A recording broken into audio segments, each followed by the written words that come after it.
yang membuat kondisi pribadi owner Metro TV ini tidak lagi terlihat jantan, lemes ini. Usia beliau itu sudah 71 tahun itu, sangat sepuh sebenarnya. Masalah ini tentu sangat berat dipikulnya. Banyak kabar burung menyebutnya ada yang melindungi atau ada yang jadi penjamin agar Formula E tidak diutak-utik. Namun pasca Menkominfo jadi tersangka, sudah tidak ada lagi yang pasang badan. Kasus Formula E bakal dibongkar.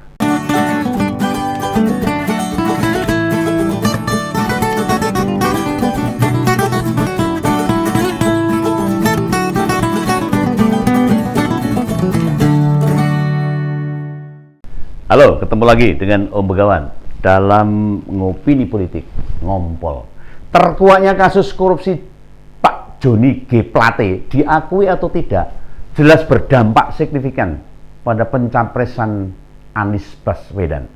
Publik sudah menduga nih bagaimana respon Pak Anies Baswedan dalam mengomentari ditetapkannya Pak Joni sebagai tersangka korupsi BTS yang merugikan negara 8 triliun dengan menyimak konversi Pak Surya Paloh yang berkesan menyayangkan, bahkan merasa sedih karena sekjennya terkena pasal korupsi. Ya, tidak dinyatakan, tapi terlihat Pak Surya begitu galau dan ingin curhat seolah-olah sedang dikriminalisasi oleh Pak Jokowi.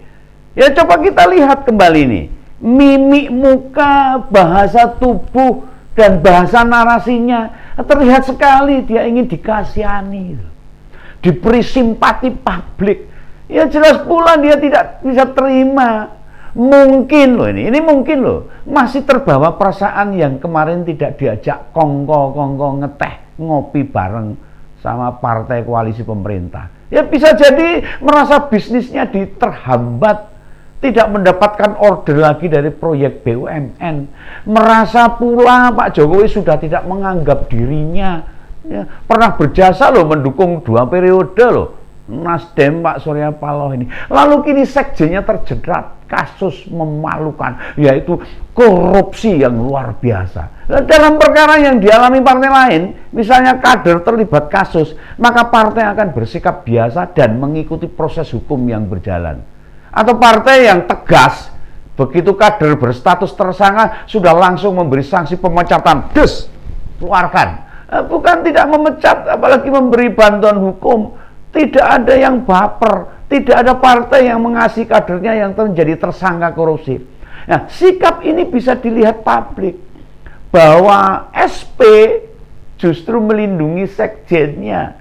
Ya minimalnya sedang minta belas kasihan publik lah. Dulu di tahun 2015 saat sekjen Nasdem Patrick Rio Capella tersangkut kasus korupsi suap itu, respon SP tidak seperti sekarang ini kok. Bahkan sebelum Rio Capella tersangka, Pak Surya sudah sempat berkuar-kuar akan membubarkan partai Nasdem jika ada kader-kadernya yang terlibat korupsi. Nah, kenapa seakan-akan sekarang lupa? Tidak mengatakan hal yang sama. Nah, sebagaimana ucapan Pak Mahfud, penetapan Pak Joni sebagai tersangka sebenarnya sudah diundur-undur, bukan karena ada intervensi, melainkan Kejaksaan Agung bersikap sangat hati-hati. Nah, jika memang ini politis, sudah sejak awal status tersangka akan disandangkan oleh Pak Joni G. Plate ini. Padahal kata Bang Sahroni, kasus ini tidak ada unsur politisnya loh. Nah, Pak Paloh, Bang Sahroni ini orang Nasdem loh, orang DPP malahan. Tentu pernyataan Bang Sahroni berbanding terbalik dengan yang dikesankan oleh Pak Surya Paloh.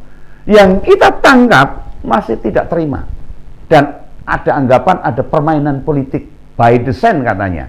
Nah, suasana kebatinan yang sama kita dilihat dan kita ungkap waktu Pak Anies datang ke kantor DPP Nasdem. Sejak turun dari mobil terlihat bagaimana raut wajah Pak Anies yang tidak ramah, ya, tanpa senyum merengut gitu kepada media yang pada nongkrong di dekat DPP Nasdem. Wajah ini kemudian viral di medsos Dan dikomentari banyak netizen. Pendukung Pak Anies malah ikut berkomentar, tidak ingin melihat wajah seperti itu katanya. Yang menunjukkan kelemahan seorang calon pemimpin ini. Karena ini kasus pidana, kasus hukum, penangkapan tersangka korupsi, bukan suasana berduka ini, tragedi. Ya, melayat seorang tokoh publik yang meninggal dan setelah bertemu Pak Surya, sepertinya biasa saja. Pak Anies berbicara muter-muter ini, yang intinya memuji-muji Ketua Umum Nasdem, sekaligus turut prihatin dan bersedih. Gimana nih? Jadi bisa kita simpulkan bahwa Pak Anies ketika itu bagai lebih seorang petugas Partai Nasdem. Padahal kan bukan kader Nasdem itu, atau juru bicara Pak Surya, mewakili Pak Surya Paloh untuk ngomong ngoceh terus. Apa ketakutan ini disebabkan dana kampanye tidak cair atau belum cair atau belum ada? Dana keliling Indonesia bakal terhambat atau malah batal daftar capresnya nanti di tanggal 1 September 2023 ini. Sebuah situasi yang pasti tidak mudah dihadapi oleh orang yang punya ambisi dan mimpi jadi presiden. Ya, bukankah harusnya Pak Anies berani bersikap tegas dan menyatakan siap mendukung pemberantasan korupsi? Ya, minta saja kasus itu dibuka selebar-lebarnya supaya masyarakat tahu. Jika saja ada Novel Baswedan, sepupunya Pak Anies, akan jadi bahan tertawaan ini. Nah, kok ada koruptor yang tertangkap tapi malah minta dikasihani? Coba model mana ini? Semestinya ini waktu yang pas, momentum berharga, tonggak komitmen penegakan akan slogan koalisi mereka. Dan koalisi perubahan jargonnya besarnya kan ide perubahan. Ya, tentu korupsi harus jadi perhatian utama agenda mereka yang katanya perubahan ini. Dia harus berani, bahkan jika perlu menghujat perilaku yang ditunjukkan oleh Pak Joni ini, karena sudah makan uang rakyat dan nilainya 8 triliun. Apalagi jumlahnya ini sangat fantastis ini. Kenapa itu semua kemarin tidak muncul? Apakah sebabnya? Ada sebabnya.